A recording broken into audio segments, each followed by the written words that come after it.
बिस्मिल्लाहिर्रहमानिर्रहीम। लाखों करोड़ों दुरूदो सलाम मोहम्मद मुस्तफ़ा सल्लल्लाहु अलैहि वसल्लम और आले मोहम्मद पर। मैं हूं उमर दराज गोंदल। मैंने आपको रात बताया था कि लाइन ऑफ कंट्रोल के ऊपर कुछ भी हो सकता है, चूंकि जो डिप्लोमेटिक सोर्सेज है वो यही बता रहे हैं कि मोदी का प्लान लाइन ऑफ कंट्रोल के ऊपर है। रात भर लाइन ऑफ कंट्रोल पे क्या हुआ और क्या बैंड बजी, और अब इंडियन मीडिया जो कल तक बड़के मार रहा था अब चीखें क्यों मार रहा है, मैं आपको वो सबसे पहले बताना चाहता हूं। लाइन ऑफ कंट्रोल के ऊपर रात को इंडिया ने गड़बड़ करने की कोशिश की है, लेकिन इंडिया को भरपूर जवाब दिया गया है। और अब बजाय इसके कि इंडिया ये माने कि जी हमने पंगा लिया और रात उन्होंने हमें आगे से चपेड़े कराई हैं, तो अब इनका इंडियन मीडिया पाकिस्तान के ऊपर इल्जामात लगाना शुरू हो गया है। लाइन ऑफ कंट्रोल के ऊपर जो वादिया लीपा है वहां पे छोटे हथियारों के साथ इंडिया ने रात को फायरिंग की, जिसके जवाब में पाकिस्तान से उनको उसी तरह उनकी जबान में जवाब दिया गया। तो जिसके बाद अब ANI समेत जो इंडिया का बाकी मीडिया है वो कह रहे देखे जी पाकिस्तान ने स्मॉल आर्म्स के साथ रात को फायरिंग की है, तो इंडिया ने इस के रिटेलिएशन के अंदर जो है वो बड़ा कैलकुलेटेड जवाब दिया। ऐसा नहीं है, इसका आगाज आपने किया, इसका जवाब आपको पाकिस्तान ने दिया, जिसके बाद आप ठंडे पड़ गए। एक बात हो गई। दूसरी बात यह है कि इनको ये सारी रात इनका जो खासकर जो एयरफोर्स के तैयारे हैं वो कश्मीर के अंदर, श्रीनगर के अंदर जो है वो भरपूर इन्होंने रात को कोशिश की। इनका जी हम वो ना प्रिकॉशनरी मेजर्स के तौर पे इनको हमने एक्टिव रखा हुआ है, और इंडियन मीडिया खुद बताता रहा कि पाकिस्तान के बॉर्डर के करीब रात को जो इंडियन एयरफोर्स है वो इंटेंस किस्म की एक्टिविटी करती रही। लेकिन उनकी परेशानी क्या थी या उनको सरप्राइज क्या मिला, वो उस वक्त था जब इस हवाले से जब ये कह रहे थे कि जी वो श्रीनगर के ऊपर हमारे जंगी तैयारे इस वक्त फजाई या पेट्रोलिंग कर रहे हैं प्रिकॉशनरी मेजर्स के तौर के ऊपर, तो इनके लिए परेशानी का सबब उस वक्त बना जब इनको ये पता चला कि पाकिस्तान की एयरफोर्स जो है वो रात को भरपूर बॉर्डर साइड पे एक्टिव थी और उनको अंदाजा था कि ये कर सकते हैं। फिर बहुत सारे सोशल मीडिया के इनके लोग कराची को लेकर बातें करते रहे, लेकिन रात को पाकिस्तान जो है उसकी विजिलेंस बहुत ज्यादा थी, पाकिस्तान एक्टिव था कि अगर कोई इस किस्म का मिस एडवेंचर होता है तो उसको फौरी तौर पे जवाब दिया जाए, जो कि वादिया लीपा के अंदर दिया भी गया। लेकिन उसके अलावा भी पाकिस्तान मुकम्मल तौर पे जो है वो तैयार था। तो बताया गया कि रात को एयरफोर्स के हवाले से बहुत बड़ी जो तैयारी है वो हमारी थी और हमें अंदाजा था कि इस हवाले से क्या हो सकता है। अब एक जानिब ये बात हो गई, फिर हमने इनका वो BSF का बंदा पकड़ लिया PK सिंह। अब कल इनकी मीटिंग हुई और जो फ्लैग मीटिंग थी उसके बावजूद अभी तक पाकिस्तान ने PK सिंह को इंडिया के हवाले नहीं किया। तो अभी आपने अपनी तरफ से जो जंग आपने शुरू करनी है उससे पहले ही आपका एक जो सर्विसमैन है, जो यूनिफॉर्म मैन है, वो हमारे पास है और आप उसके हवाले से कुछ कर नहीं पा रहे। अच्छा, कल मैंने आपको बताया कि ये कह रहे हैं जी हम ना वो अकरामैन नामी एक वो कर रहे हैं, मश्क कर रहे हैं, तो ये हमारी रूटीन की मश्क है राफेल तैयारों की और SU-30s की। और उसके बाद मजीद हमें बताया गया जी वो हम जी फ्रांस के साथ राफेल तैयारों की मजीद डील करने जा रहे हैं। भाई करें, लेकिन अब जो RT न्यूज है जो ज़ाहिर रशियन है, उन्होंने RT इंडिया ने कल एक ऐसी वीडियो लगाई है जो इनके लिए खासी तकलीफ का बायस है।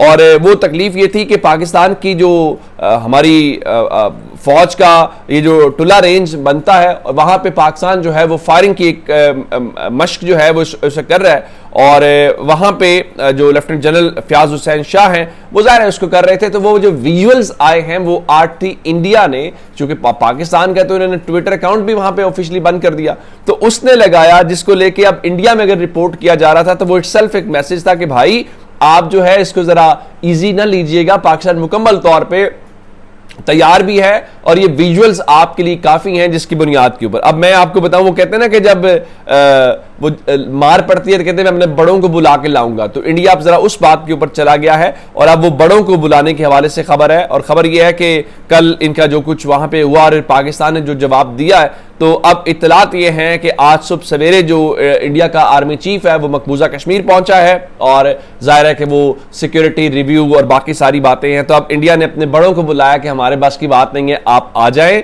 तो चले देख लेते हैं उस हवाले से क्या कुछ होता है। लेकिन एक खबर और जो अब इंडियन मीडिया रिपोर्ट कर रहा है वो मेरे ख्याल है अंदाज़ा लगाइए कि क्या सूरत हाल है। इनके आज 2 जो अहलकार हैं वो जख्मी हुए हैं। बताया गया जी वो बांडीपुरा के अंदर कोई फायरिंग का तबादला हुआ है, तो जम्मू एंड जो कश्मीर की मकबूजा कश्मीर की पुलिस है उसने इस हवाले से बताया। तो अभी तो आप जो है अपने घर का हाउस जो है वो इन ऑर्डर नहीं कर पा रहे। फिर इन्होंने क्या किया है कि इन्होंने मकबूजा कश्मीर के अंदर रात को कुछ लोगों के घरों को जलाया है, इस बुनियाद के ऊपर, इस शुबे के ऊपर जी वो जो इन मामलात में है। ये बुनियादी तौर पे पहले भी जो इंडिया वहाँ पे कश्मीर वालों के साथ कर रहा है, जिस तरीके से इंसानी हुकूक की पामाली की जा रही है, इंसानियत की तस्लील की जा रही है और इसकी आड़ में लोगों को जिस तरह से किया गया, ये आज की कहानी नहीं है। ये इट्स बिन डेकेड्स कि आप यही करते आ रहे हैं। तो मेरे ख्याल से अब आपका मसला ये है कि आपको आपकी जबान में जवाब जब मिल रहा है तो आपके लिए परेशानी जो है वो बनती दिखाई दे रही है। लेकिन एक इनके लिए और परेशानी है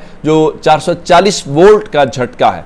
आप जानते हैं कि जो कश्मीर मकबूजा कश्मीर है वो एक डिस्प्यूटेड टेरिटरी है। वो मैं नहीं कह रहा, वो आप नहीं कह रहे, वो यूएन रेजोल्यूशंस कह रही हैं। चलें, पहले तो आप यूएन के मुकाबले में कहते थे ना कि जी वो हमारा तो शिमला एग्रीमेंट है पाकिस्तान इंडिया का, तो अगर इंडस वाटर ट्रीटी नहीं है तो फिर शिमला एग्रीमेंट भी नहीं है, तो फिर हम वापस जाएंगे उसी बात को लेकर। तो अब आपके पास ये आर्गूमेंट भी नहीं है। तो अब हुआ क्या कि अमेरिका इनका सबसे बड़ा एलाय है। तो अगर अमेरिका भी इंडिया को कश्मीर को लेकर, जो इनका मकबूजा कश्मीर है उसको लेकर कोई पोजीशन नहीं ले रहा, तो मेरे ख्याल से ये एक थप्पड़ इधर पड़ा है, एक थप्पड़ उधर पड़ा है और अभी कान लाल होना बाकी है।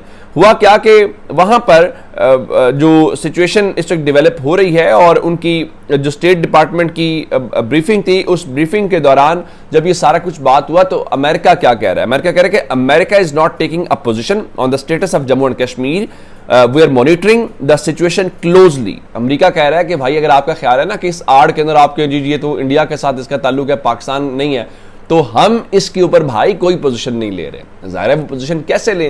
पोजीशन तो वही है जो अक़वाम मुत्तहिदा की रेजोल्यूशंस कहती हैं, और वो ये कहती हैं कि ये एक मुतनाज़ा इलाका है और ये मुतनाज़ा इलाका वहाँ के लोग जो हैं वो अपना हक़ इस्तिस्वाब राय जो है प्लेबिसाइट के जरिए तय करेंगे कि उन्होंने किस तरफ जाना है, क्या करना है। तो इंडिया के लिए बहुत बड़ा, इंडिया का ख्याल ये है कि ये जो माहौल है, इस माहौल के अंदर चीज़ों को नॉर्मलाइज करे और ये तासुर दे के देखे दुनिया भी हमारे साथ है और दुनिया तो इसको हमारा इंटेग्रल पार्ट मानती है, लेकिन दुनिया नहीं मानती। और अमेरिका ने आपको चपेट इसलिए कराई है कि भाई हम इसको अपनी कोई पोजीशन बता ही नहीं रहे। और ये आप ऐसे में जब आप चापलूसी उनकी कर रहे हैं, आप उनके लिए चाइना तक से पंगा ले रहे हैं, लेकिन आपको उसका कोई फायदा नहीं हुआ। और फिर वो ये भी कह रहे हैं कि जनाब हम इस सारी सिचुएशन को बड़ा क्लोजली मॉनिटर कर रहे हैं। और क्लोजली मॉनिटर आप उसकी वजह यह है कि पाकिस्तान कोई ऐसा तो नहीं है कि आप आएंगे और आप हमें खा जाएं और आप हम डकार भी नहीं मारे। हम एक न्यूक्लियर पावर हैं बतौर कौम, हमारे पास फौज है, हम एक अपनी कौम है। ऐसा हो नहीं सकता ना कि हम हर एरे गैरे की बुनियाद के ऊपर हम डरना शुरू कर दें या इस किस्म की बात हो जाए। इसके ऊपर ख्वाजा आसिफ ने एक इंटरव्यू भी दिया स्काई न्यूज़ को, और वहाँ पे वो स्काई न्यूज़ के एंकर ने उनसे पूछने की कोशिश की तो उन्होंने कहा भाई आप हमारे ऊपर कह रहे हैं कि हम दहशतगर्दी के मामलात को, ये पिछले 30 सालों से जो गंद है वो अमेरिका का फैलाया हुआ है और अमेरिका के लिए गंद ज़ाहिर है जब आप हमें मजबूर करते हैं। तो फिर उन्होंने ट्रंप को भी कहा, उन्होंने कहा देखें जौहरी ताकतें इंडिया पाकिस्तान उनके दरमियान अगर मुकम्मल तसादुम होता है तो दुनिया को इसकी फिक्र करनी चाहिए।